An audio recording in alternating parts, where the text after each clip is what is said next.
¿Cómo afinar? ¿Está grabando? Claro. Hoy me puse la historia, ¿viste? Me puse la historia. A ver, yo sabía que te iba. Está grabando ya.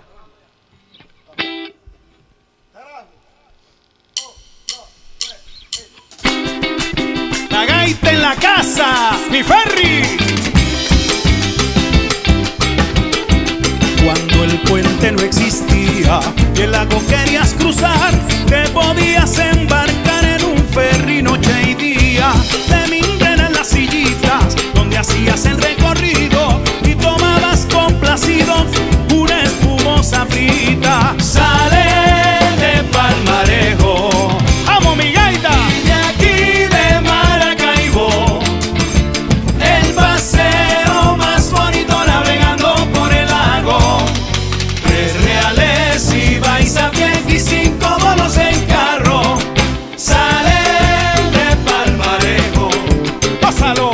Y de aquí de Maracaibo, el paseo más bonito navegando por el lago.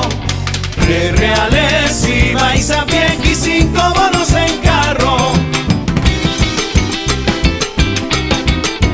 Y fue el puente sobre el lago, majestuoso y colosal, quien puso el punto final a ese transporte añorado. Pero un barco petrolero se estrelló contra el coloso, dándole paso forzoso al ferry maracaibero. Sale de Palmarejo, ajá, y de aquí de Maracaibo, el paseo más bonito navegando por el lago.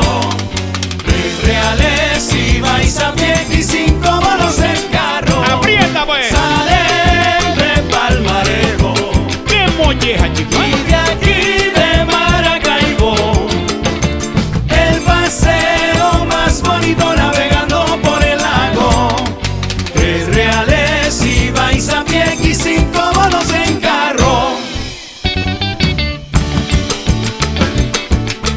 Alegría, Navidad, emoción, las hallacas, el pan de jamón, familia, Free Cover Venezuela en Navidad, el Negrito, Erasmito, Espuma, Melvin, Franklin, Alcides, Hernán y el Chompa. Y la esquina más sabrosa de la tierra que no puede faltar. Tiene un viejo mostrador, ratones y telarañas, poco arroz y mucha caña, que a la esquina da el sabor.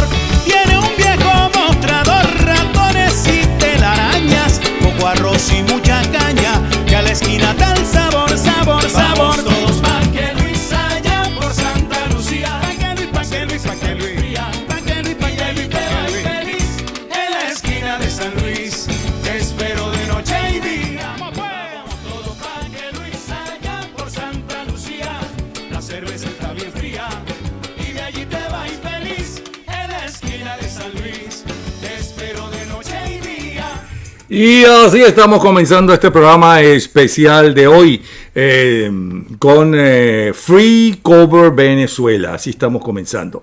Bueno, es otro especial entonces de 24 horas. Aquí estoy solamente yo, pero bien acompañado detrás de las cámaras por Beatriz Galindo, que es la coproductora, por Argimiro Rodríguez y por Natalia Rodríguez, que son los productores generales de este programa. O sea, que bien acompañado. Señores. Bueno, vamos con las noticias. Estos son los hechos por los que serán recordados estas 24 horas. Atención. Para el Nacional, fuerte sismo de 4.9 despertó a los venezolanos, ocasionando daños estructurales en Carabobo. Fumbisi se ha registrado más de 20 réplicas luego del sismo. Para el diario El Siglo de Aragua, falla geológica podría ser la causante del sismo, con epicentro en el noroeste de Valencia, según el geólogo Edgar Chacín. Chacín asegura que es una de las ciudades más populosas de Venezuela están metidos en una falla. La falla Oca Ancón en Maracaibo, entre los estados de Zulia y Falcón. La falla Boconó, en Boconó, que comprende los estados Táchira, Mérida y Lara. La falla San Sebastián, que se extiende por los estados Carabobo, Aragua y Miranda hasta el Distrito Federal. Y la falla El Pilar, entre los estados Anzoátegui y Sucre. Pero indica el geólogo, atención, que la falla geológica causante del sismo de Valencia es la de San Sebastián, que es la misma falla de Boconó y la misma del estado Sucre, conocida como la falla del Pinar, se unen. Bueno, más detalles de lo que sucedió en Venezuela y además más detalles de el aparente vacío de poder, por lo menos constitucional y legal, a partir del 10 de enero lo tiene desde Caracas Efraín Cruz. Adelante, Efraín. Un gran saludo para todas las personas que escuchan 24 horas a través del canal Bravo 24 en YouTube, como siempre, desde Caracas, Venezuela. Efraín Cruz, @babuito en redes sociales, informando para ustedes todo lo que ocurre de este lado del mundo. Y comenzamos.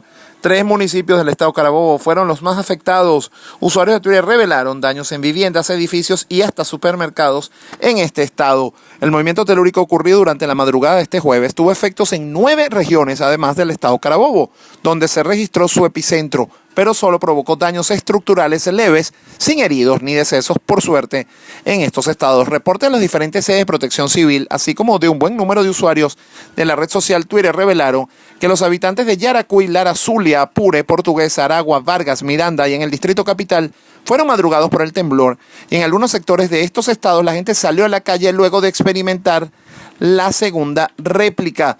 No obstante, en Carabobo, donde se reportaron al menos 15 réplicas más, sí se registraron daños en algunas estructuras del casco colonial de Valencia. En San Diego también hubo consecuencias, así como en Naguanagua, donde varias casas se agrietaron y hasta hubo desplomes parciales de paredes y techos.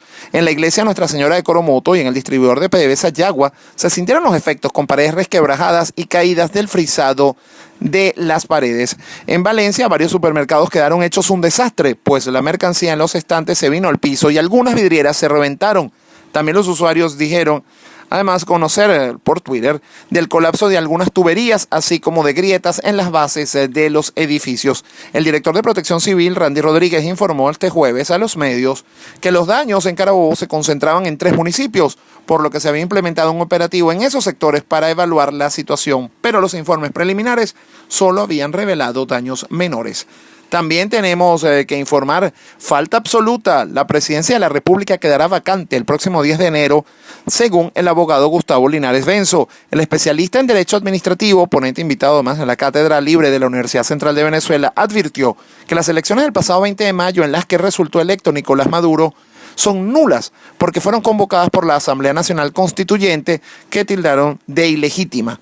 En su intervención citó a los constitucionalistas Roberto Viciano Pastor y Rubén Martínez Dalmau, quienes fueron asesores del proceso constituyente de 1999 y que tienen además vínculos con el partido Podemos, y que señalaron en su artículo, Una constituyente sin legitimidad, publicado en El País de España, que Nicolás Maduro no puede convocar directamente una Asamblea Nacional Constituyente democrática sin consultar al pueblo, y ello debería ser denunciado por quienes se mantenían leales a la memoria del difunto Hugo Chávez. En este contexto, Benson señaló que deben aplicarse además el artículo 233 de la Constitución, que establece que cuando ocurre una falta absoluta del presidente antes de tomar posesión, se procederá a una nueva elección dentro de los 30 días consecutivos siguientes. Mientras se elige y toma posesión el nuevo presidente, se encargará de la presidencia de la República el presidente de la Asamblea Nacional. No obstante, el profesor universitario hace una acotación. El artículo habla de un presidente electo, pero a su juicio Maduro no fue electo el 20 de mayo por la ilegitimidad de la convocatoria, lo que plantea un hecho inédito que no establece el texto constitucional y que no requiere la declaratoria de falta absoluta por parte del Poder Legislativo.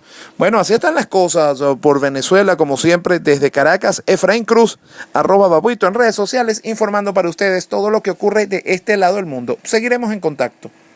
Gracias, Efraín Cruz. Como ven, todo puede suceder a partir del 10 de enero, desde que no suceda absolutamente nada, porque al fin y al cabo es una dictadura no dirigida ni por militares ni por políticos, sino por un grupo de delincuentes, pero los militares que son constitucionalistas, ¿no?, y que son leales a Venezuela, pues parece que están desarmados y parece que hablan muchas veces, y entonces los agarran antes de hacer efectiva la Constitución Nacional, llevando presos y enjuiciando a estos delincuentes que están en el poder. Seguimos con las noticias. El Universal de Caracas destaca también la muerte del umpire Roberto Musulungo Herrera, ícono del béisbol venezolano, en la madrugada del jueves, y el ascenso el miércoles del dólar Dicón, que cerró en 563,98 bolívares de los llamados soberanos. Pero ¿cómo cerró el jueves 27 y abre el viernes 28 el Dicón y el bolívar llamado soberano? Aquí tenemos a Gustavo Díaz, director de Dollar Today, para que nos lo diga. Adelante, Gustavo.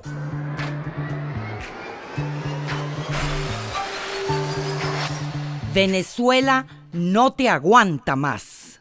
Hola Napoleón, y saludo a la audiencia de Bravo 24. Ya que estás hablando del Dicón, el Dicón abre el viernes en 565,09, el dólar en 710,54, el dólar implícito en 45, el Bitcoin en 740,87 y el euro en 806,90. Así está la cosa. Gracias, Gustavo Díaz. Así están las cosas, sí, señor. Atención, el diario 2001 se refiere a los 6 meses de paro técnico de las enfermeras sin que se reciban respuesta alguna. En las protestas, todo el personal sanitario recrimina al régimen las consecuencias de que la crisis económica ha traído a sus vidas y a los centros de salud pública. Y en las protestas han metido presos a varias de las enfermeras, o a muchas de las enfermeras. Algunas de ellas ya están sueltas, por cierto.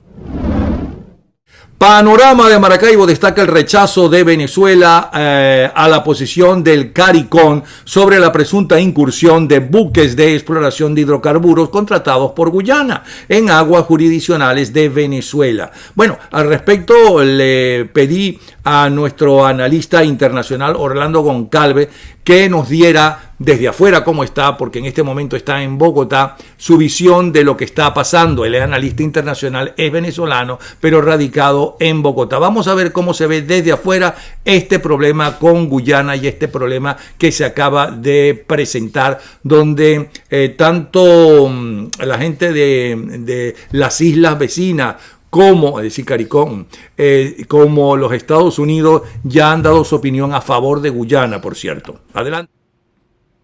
Napoleón, como siempre, un gusto saludarte. Efectivamente, en estos días el régimen venezolano sale a la luz con otro conflicto, esta vez con Guyana, porque 2 barcos de ExxonMobil, contratados por ExxonMobil para hacer investigaciones y búsqueda de yacimientos petroleros, cruzaron la línea que está sobre el delta Orinoco, y las Fuerzas Armadas venezolanas, en este caso la Marina, efectivamente hizo salir a estos barcos de las aguas territoriales venezolanas. Entonces lo que hicieron fue correcto. Ahora, es lo único correcto que han hecho en los últimos 20 años con relación a este caso de Guyana. Recuérdese que este es un conflicto que viene desde 1899, cuando los ingleses tomaron posesión de ese territorio y se lo arrebatan a Venezuela. En 1966 se firma un acuerdo entre Venezuela e Inglaterra llamado de buenos oficios, donde teóricamente, con colaboración de el secretario general de la Organización de Naciones Unidas, los 2 países tratarían de llegar a un acuerdo.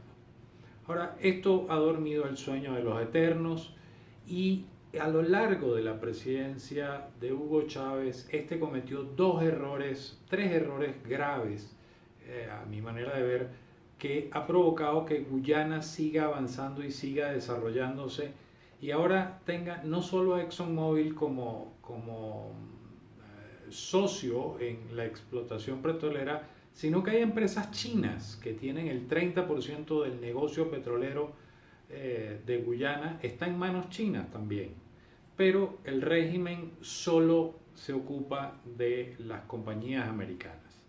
En el 2004, por ejemplo, Chávez argumentó de que él no se oponía a que Guyana permitiera la exploración de empresas extranjeras para ver si había petróleo en esa zona. Y eso fue un error grave porque eso era una medida de presión que tenía Venezuela para poder negociar y llegar a un arreglo con Guyana.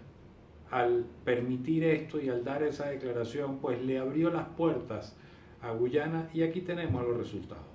En el 2007 fue un paso más allá y dijo que la reclamación venezolana que se había reactivado en 1972 era producto de las presiones del imperio americano sobre Venezuela para desestabilizar el gobierno de Guyana. Estos errores, evidentemente, yo creo que no fueron al azar. Hugo Chávez sencillamente entregó Guyana y no se ocupó más del asunto, igual que no se ha ocupado Nicolás Maduro. Entonces, esto es una excusa más del régimen. Lo cierto es, Guyana sigue su camino. Guyana ahora en el marzo de este año le ha pedido a la Corte Internacional de Justicia que se declare competente para resolver el conflicto que tiene con Venezuela. Ese conflicto limítrofe que, repito, viene desde 1899. Así que Venezuela muy probablemente esté a las puertas de perder ese territorio y podemos decir que por lo menos el régimen hizo una cosa buena, que fue pedirle a estos dos barcos contratados de Exxon que salieran de las aguas territoriales venezolanas porque estaban en la línea que traza el delta del Orinoco. Bueno, este es el conflicto.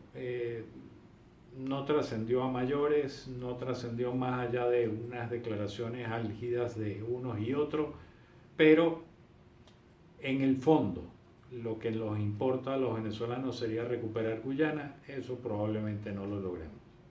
Buena audiencia, nos vemos mañana. Hasta mañana entonces, Goncalves, Orlando Goncalves. Es bueno recordarles que el Partido Comunista, no podemos decir que es Partido Comunista de Venezuela, ni Partido Comunista venezolano, es Partido Comunista en Venezuela. Ellos están pensando y sus valores tienen que ver con el Partido Comunista. Primero, el principal, que era el de la Unión Soviética, el ruso, que dirigía a todos sus países satélites, donde ellos como imperio tenían la bota puesta. Y luego con el Partido Comunista cubano, y que Fidel Castro en varias oportunidades, y ha salido en la prensa, tanto en la prensa venezolana como en el resto de la prensa que lo ha querido publicar, ha hablado a favor de Guyana en todo el problema del exequivo. En todo momento Fidel Castro estuvo con Guyana y jamás con Venezuela. Es bueno recordar eso, señores, para entender qué piensa también el régimen actual, el narcorrégimen venezolano de verdad en el fondo, y cómo de todos los gobiernos que ha tenido Venezuela, este sí está dispuesto, por mucho que trate de engañar a la gente, a entregar la zona en reclamación a Guyana. Bueno, el Correo del Caroní, seguimos entonces con las noticias de las últimas horas. El Correo del Caroní destaca el balance de Fede Cámaras con el siguiente titular: 2018 cierra como el peor de la historia de todos los sectores productivos del país. Venezuela sufre las consecuencias de su destrucción económica y el debilitamiento de sus instituciones democráticas. Para el diario La Hora de Margarita, la canasta familiar de noviembre se ubicó en 121.719 bolívares de los llamados soberanos, según Sendas. Destaca el texto que todos los rubros de la canasta alimentaria aumentaron de precio. Los granos, 375 bolívares soberanos con 7 centavos. Salsa de mayonesa, 289 con 1 centavo. No, perdón, ¿qué es esto? Los granos aumentaron 379 289.7%, la salsa y mayonesa 289.1%, perdonen. El azúcar y la sal aumentó un 238.8%, las frutas y hortalizas 191.9%, pescados y mariscos 161.4%, cereales y productos derivados 144.2%, leche, quesos y huevos 133.9%, las grasas y aceites aumentaron un 69.1%, raíces, tubérculos y otros 62.4%, el café 54.4%, carnes y sus preparados 53.6%. Lo anteriormente expuesto significa que se requieren 67.6 salarios mínimos, es decir, 1.800 bolívares soberanos, para poder adquirir la canasta referida a una familia de 5 miembros, es decir, 4.057 bolívares con 30 céntimos diarios. El informador de Barquisimeto destaca varias dolencias, varias denuncias locales. En Lara hay docentes universitarios que viven la pobreza estructural. Y en otro titular leo: en Lara, mujeres y niños fueron instrumentos del delito durante el 2018, según balance del Observatorio Venezolano de la Violencia. El sociólogo, atención, Carlos Meléndez, este 2018 estuvo marcado, según él, por 3 particularidades. La primera, la incorporación de la mujer a las actividades delictivas. La segunda, la muerte en presuntos enfrentamientos policiales. Y la inclusión de niños a grupos amponiles. Recurrir a la mujer como instrumento para cometer delito por parte de bandas organizadas es una práctica que aumentó un 200%. Otra característica impactante es que menores de entre los 8 y los 14 años están siendo incluidos por los grupos amponiles, sobre todo por la falta de las figuras materna y paterna en la construcción del hogar. Según el sociólogo, niñas de 12 años están quedando a cargo de sus hermanos. Les dejan una tarjeta de débito para que se defiendan los niños, pero eso no es suficiente, claro está. Le pregunto, y la tengo en línea, a la doctora Cristina Valenotti, que es experta en psicología social y familiar y fundadora de la Universidad de la Familia en Miami. Bueno, ¿cómo se forma, doctora, a un delincuente? ¿Cómo está? Díganos esto. Bueno, es una antigua teoría de investigación que hoy está dilucidada acerca de qué es más importante, si la naturaleza o la cultura en la formación de un niño, específicamente en la formación de un niño asesino, de un niño agresivo. Y hoy sabemos desde las neurociencias y desde otras teorías que no prevalece en exclusividad la naturaleza, ni prevalece en exclusividad el ambiente, la crianza, la educación, sino que es una integración de varios factores. En principio existe la genética, es decir, hay un gen que ha detectado la genética molecular, que es el gen de la violencia, ¿verdad? Que lo tienen generalmente los varones, es el gen MAOA, ¿verdad? Y entonces este gen de la violencia lo predispone a comportamientos agresivos al niño. Pero también tenemos que integrar otro factor, y es el factor cerebral. Las neurociencias hoy nos dicen que la mayor lección de las neurociencias es haber aprendido que el estudio del cerebro, ¿no? Respecto de la violencia es el resultado justamente de la interacción entre el cerebro y el ambiente, ¿no? Es decir, que tenemos el factor genético, tenemos el factor cerebral, de cómo influye, ¿no? Porque la neurociencia estudia cómo se comportan los millones de células en nuestro cerebro y cómo son influidas por el medio ambiente. Es un hallazgo de las neurociencias. Pero entonces, perdone, ¿qué es el medio ambiente? ¿La familia, los amigos, sí, los vecinos, exacto, los compañeros de clase son los que forman o no forman al delincuente? No, el grupo primario de pertenencia es la familia. Es ahí donde se debe producir para evitar estos comportamientos o neutralizar aquellas predisposiciones genéticas en el grupo de pertenencias donde se genera el apego, ¿verdad? Que el apego, es una teoría de John Bowlby, es una estrategia para la salud y la supervivencia. Es decir, para estar sanos necesitamos un grupo de pertenencia que nos quiera, que nos trate bien, que no nos dé palizas verbales o palizas físicas, porque de pronto podemos incentivar estas predisposiciones. Sí.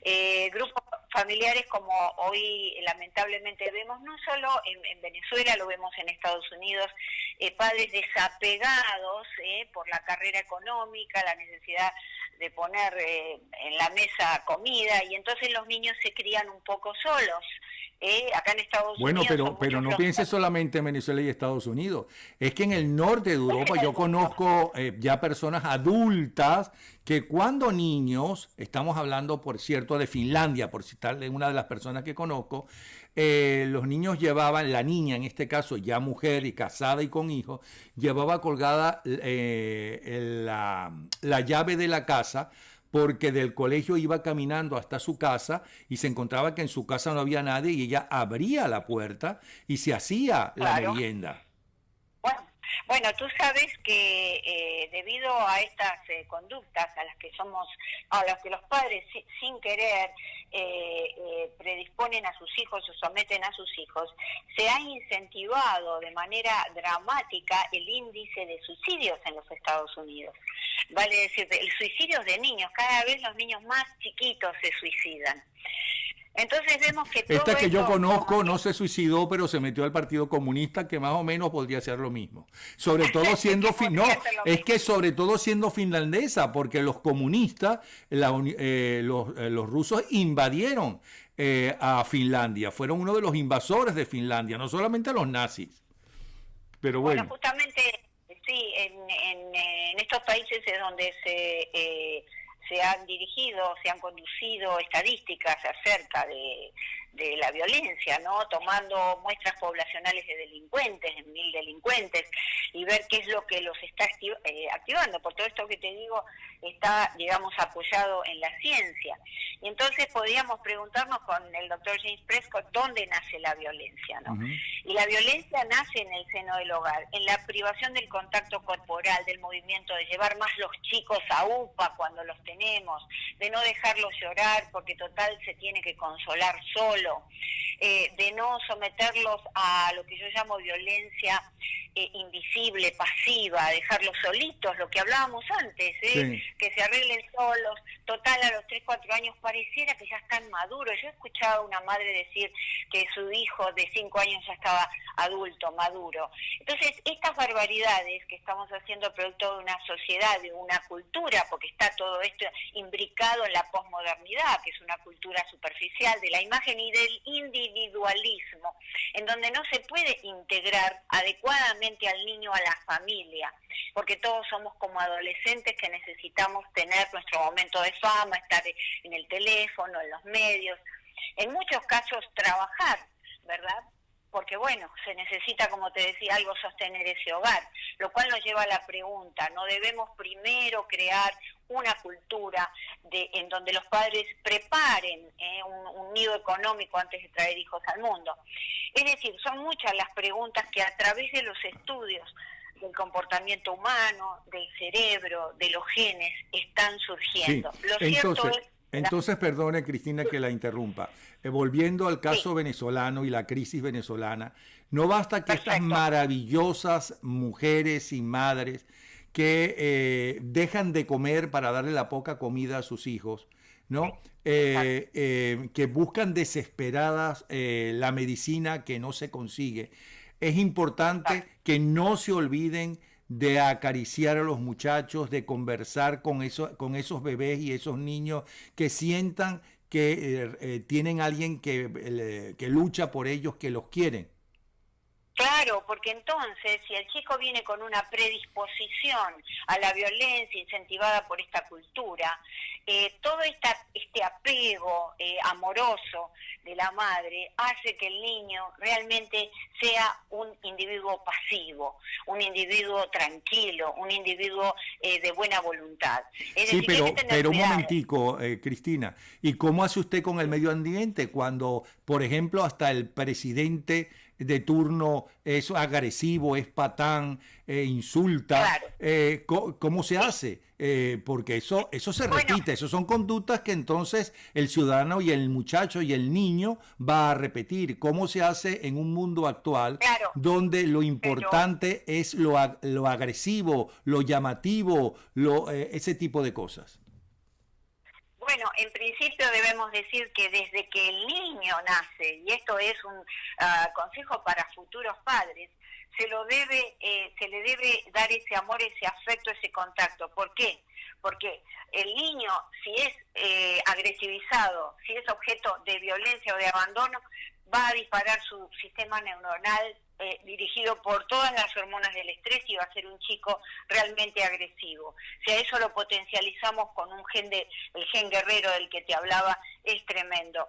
Vale decir, esto lo dijo el doctor Luis Cosolino, hay dos maneras de criar, una por la violencia y hacemos individuos que se exaltan y que son violentos, ¿verdad?, de manera más frecuente, o Sí. si no por la manera del afecto, del contacto, que los predisponemos a que sean individuos pacíficos, porque fíjate, no todo niño criado en un ámbito de violencia llega a ser un delincuente, llega a estar en el mundo del AMPA, es decir, tiene que tener una predisposición previa, tiene que tener ese gen, ¿verdad?, que se lo puede disparar la cultura. Vale decir que el niño delincuente que estamos viendo en Venezuela, en los Estados Unidos, en todas partes del mundo, es el tip del témpano, es la punta del témpano, ¿verdad?, que nosotros podemos ver, pero debajo de eso está la cultura, el darwinismo social, la competencia, el individualismo, la superficialidad, hay una familia, ¿verdad?, hay un contexto familiar